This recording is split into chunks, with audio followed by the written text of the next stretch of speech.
Hi everyone, आइए आज के इस वीडियो में हम एंशिएंट हिस्ट्री ऑफ इंडिया यानी कि भारत के प्राचीन इतिहास इस टॉपिक से related important 30 GK questions discuss करने वाले हैं। ठीक है, ये आपका पार्ट 17 है। इससे पहले वाले सारे प्रीवियस पार्ट का लिंक आपको इस वीडियो को डिस्क्रिप्शन में दे दिया जाएगा। ठीक है, तो चलिए शुरू करते हैं आज की इस वीडियो को। ओके, चलिए क्वेश्चन नंबर फर्स्ट की ओर आते हैं हम लोग। ठीक है, क्वेश्चन नंबर फर्स्ट क्या है जी? गुरु गोविंद सिंह द्वारा खालसा पंथ की स्थापना किस वर्ष में की गई थी? तो खालसा पंथ की स्थापना गुरु गोविंद सिंह ने किया था और ये कब किए थे? तो ये किए थे 1699 में, वर्ष 1699 ईस्वी में। ठीक है, नेक्स्ट क्वेश्चन है सिखों के अंतिम गुरु कौन थे? तो सिख धर्म के अंतिम गुरु का नाम था गुरु गोविंद सिंह। गुरु गोविंद सिंह जो थे ये सिख धर्म के अंतिम गुरु थे। ठीक है, अकाल तख्त का निर्माण किसने किया था? अकाल तख्त का निर्माण करने वाला व्यक्ति था गुरु हरगोबिंद। गुरु हरगोबिंद ने अकाल तख्त का निर्माण किए थे। ठीक है, मनसबदारी प्रणाली यानी मनसबदारी प्रथा किसने आरंभ की थी? तो अकबर, मुगल बादशाह अकबर ने मनसबदारी प्रथा यानी कि प्रणाली को शुरू किए थे। ठीक है, नेक्स्ट है शेर शाह ने किस युद्ध में हुमायूं को पराजित किया था और गौड़ पर कब्जा कर लिया था?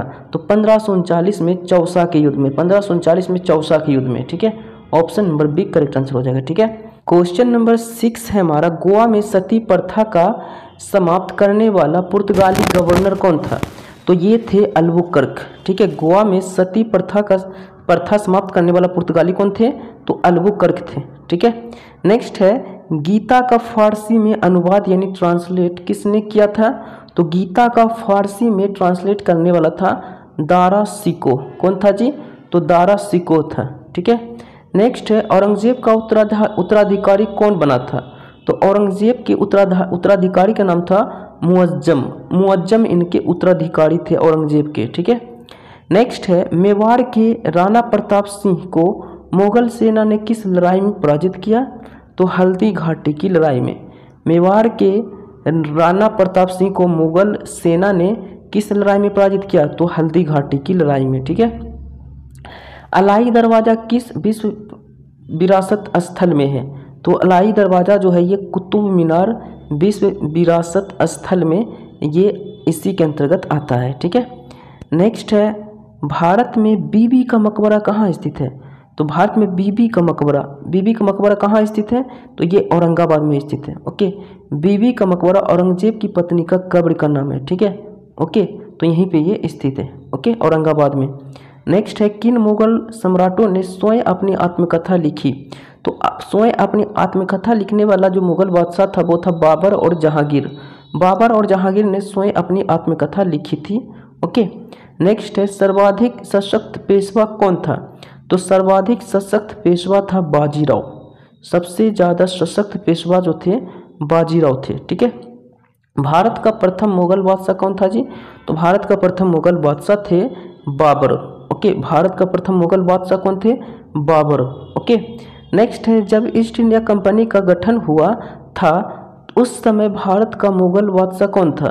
तो उस समय भारत का मुगल बादशाह था अकबर। कौन थे जी? तो मुगल बादशाह अकबर थे। ठीक है, नेक्स्ट है जहांगीर की कब्र कहाँ बनाई गई थी? तो जहांगीर की जो कब्र बनाई गई थी लाहौर में बनाई गई थी। कहाँ बनाई गई थी जी? तो लाहौर में जहांगीर की कब्र बनाई गई है। ठीक है, अकबर की दूसरी राजधानी कौन सी थी?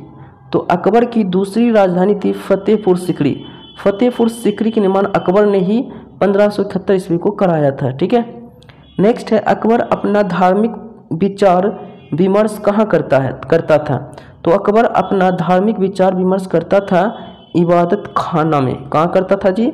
इबादत खाना में। ठीक है, नेक्स्ट किस मुगल शासक ने संगीत और नृत्य पर प्रतिबंध लगाया था? तो औरंगजेब मुगल बादशाह ने संगीत और नृत्य पर जो है प्रतिबंध लगा दिए थे। ठीक है, नेक्स्ट किस मुगल शासक को निर्माताओं यानी कि भवन का राजकुमार कहा जाता है? तो जहांगीर शाहजहां को कहा जाता है। किसे कहा जाता है जी? शाहजहां, मुगल बादशाह शाहजहां को निर्माताओं का राजकुमार कहा जाता है। ओके, यानी भवन निर्माताओं का राजकुमार कहा जाता है। ठीक है, दिल्ली में हुमायूं का मकबरा किसने बनवाया था?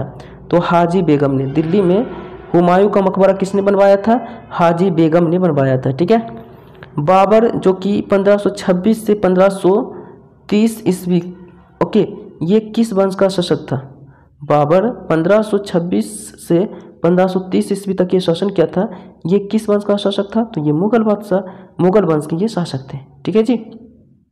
चलिए, शिवाजी ने कितने बार सूरत को लूटा? तो शिवाजी ने सूरत को 2 बार लूटे थे, 2 बार लूटे थे। ठीक है। किस शासक ने जजिया कर समाप्त कर दिया? तो जजिया कर समाप्त किए थे अकबर ने। अकबर ने जजिया कर को पूरी तरह समाप्त कर दिया। ठीक है। अकबर का प्रसिद्ध राजस्व मंत्री कौन था? तो अकबर का प्रसिद्ध राजस्व मंत्री था टोडरमल। अकबर का प्रसिद्ध राजस्व मंत्री कौन था जी? तो टोडरमल था। ठीक है। महाभारत का फारसी में अनुवाद किसने किया था? तो महाभारत का फारसी में अनुवाद किए थे बदायूनी ने। किसने किए थे जी? बदायूनी ने किए थे फारसी में अनुवाद महाभारत का। ठीक है। मेधावी राजस्व अधिकारी टोडरमल ने किसके अधीन सेवा की थी? तो ये शेर शाह के अधीन सेवा किए थे, शेर शाह के अधीन। ठीक है। नेक्स्ट है, पेशावर सदन का संस्थापक कौन था जी? तो पेशावर सदन का संस्थापक थे Balaji Vishwanath. Balaji Vishwanath, option number B. ठीक है। नेक्स्ट है, पुराना किला किसने बनवाया था? तो पुराना किला बनवाए थे शेर शाह ने। ओके, शेर शाह यहाँ पे कर दीजिएगा। ओके, शेर शाह ने। ठीक है। पुराना किला किसने बनवाए थे? शेर शाह ने बनवाए थे। ठीक है। चलिए, शाह शुजा मुराद बख्श के बड़े भाई कौन थे? तो इनके बड़े भाई थे दारा शिको। दारा शिको जो थे ये शाह शुजा मुराद बख्श के बड़े भाई थे। ठीक है। सो इस तरह मैंने आज की इस वीडियो में एंशिएंट हिस्ट्री ऑफ इंडिया से रिलेटेड 30 इंपॉर्टेंट क्वेश्चंस मैंने डिस्कस किए हैं। ठीक है। So thank you, like share and subscribe. So thank you.